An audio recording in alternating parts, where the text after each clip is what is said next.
ok gars yi maa ngi leen bëggee voilà di leen nuyu di leen jaar di leen wax tamit bu dee bëgg ngeen am meilleur milieu de terrain wala boo leen ko amee tamit voilà peut-être am na ñu ko amee tout voilà donc boo leen bëggee xam meilleur milieu de terrain instant bii nii boo xam ne mën na def lépp passe dugal marqué nangu bal bi facilement voilà en plus si classement 4-3-1-2 voilà li ma leen conseillé mooy ngeen aimé vidéo ba pare partage surtout ngeen abonné wu partage leen pour ñu gën a yokk communauté bi yenn Sénégalais mën a gis vidéo yi voilà chaîne bi gën a mën a développé en plus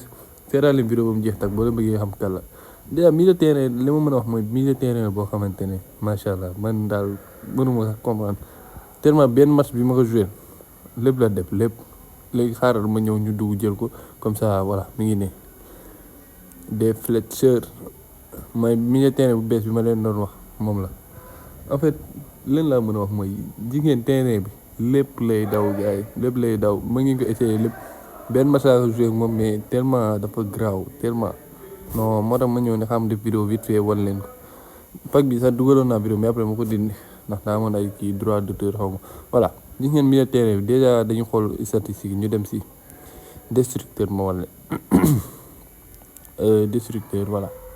boo la xoolee destructeur d'habitude si lan lay nekk défenseur mais mën na nekk si milieu défensif mën na nekk si MR milieu défensif comme déclenchage mais destructeur dafa nekk joueur boo xamante ne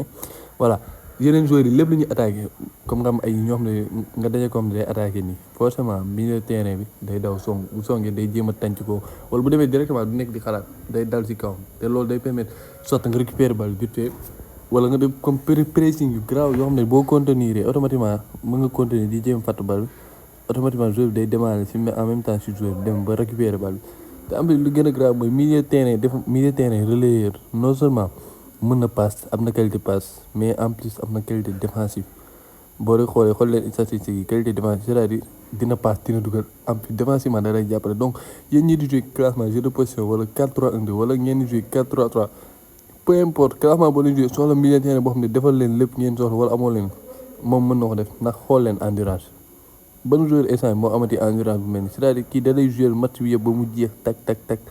match bi yëpp la lay jouer boo xoolee comme effet bi boo xoolee statistiques yi mooy boss bi ñu ko defal bosseur lañ ko defal c'est-à-dire kuy liggéey kuy job koo xam ne du bàyyi voilà donc gars yi gis ngeen ah vidéo bi lii kese la woon lii kese voilà ma leen wax bu dee neex na aimé leen ngeen partagé et surtout ngeen abonné wu boo xoolee poste bi muy joué yëpp gis ngeen milieu offensif boo leen ko defee boss position latéral lépp lay joué kii daal booy instant bii nii si man moo gën a polyvalent bu dee am ngeen yeneen joueurs yu gën a polyvalent kii ngeen wax ma ko si commentaire comme ça ma xamaale quoi donc gars yi bu leen fàtte aimer vidéo partager voilà ngeen abonné jaa ngeen jëf.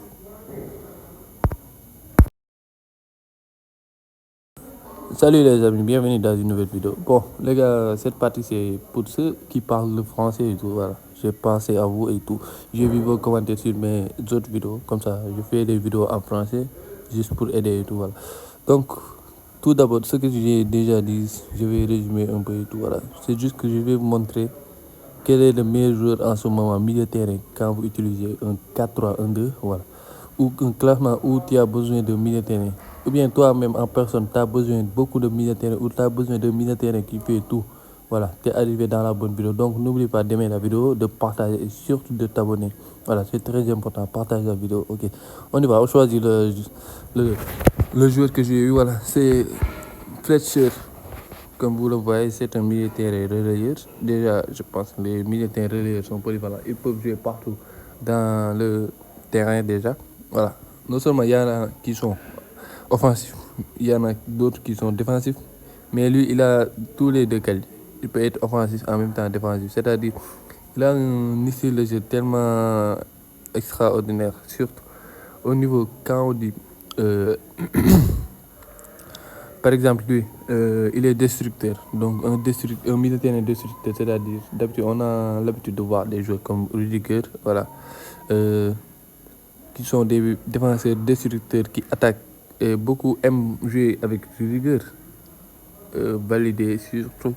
dans les commentaires pour voir, ok. Beaucoup aiment jouer avec rigueur parce qu'ils n'hésitent pas à attaquer, n'hésitent pas à voilà, défendre, voilà, n'évite pas les contacts et tout, donc c'est un très bon style de jeu déjà. Donc si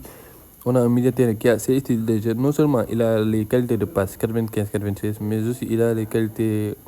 défensives tu vois, engagement défensif et agressivité, 94-96. Donc, ça va permettre de récupérer plus facilement les ballons, non seulement, mais ensuite, d'amener le ballon vers l'eau ou bien de faire des passes extraordinaires pour aider tes autres joueurs là. Mais aussi, il a une autre qualité, c'est-à-dire l'endurance. C'est rare aujourd'hui d'avoir un milieu de terrain, si tu n'as pas une bonne équipe, de voir un milieu de terrain avoir cette endurance-là, 97, c'est-à-dire qu'il peut jouer toutes les 90 minutes. Donc, c'est un bon milieu de terrain. Par exemple, moi, je ne fais pas souvent de remplaçant, donc ça m'arrangerait beaucoup en plus. Ensuite, il peut jouer partout dans le terrain. Tu vois, comme vous voyez tous les postes qu'il peut jouer en défenseur central, en latéral, en milieu de terrain défensif, en milieu de terrain offensif. Si tu fais des boss, quoi, si tu as des boss de position quand tu les fais, il peut l'utiliser. Voilà, les gars, c'était seulement ça la vidéo. N'oubliez pas d'aimer, de partager et de liker la vidéo. Merci.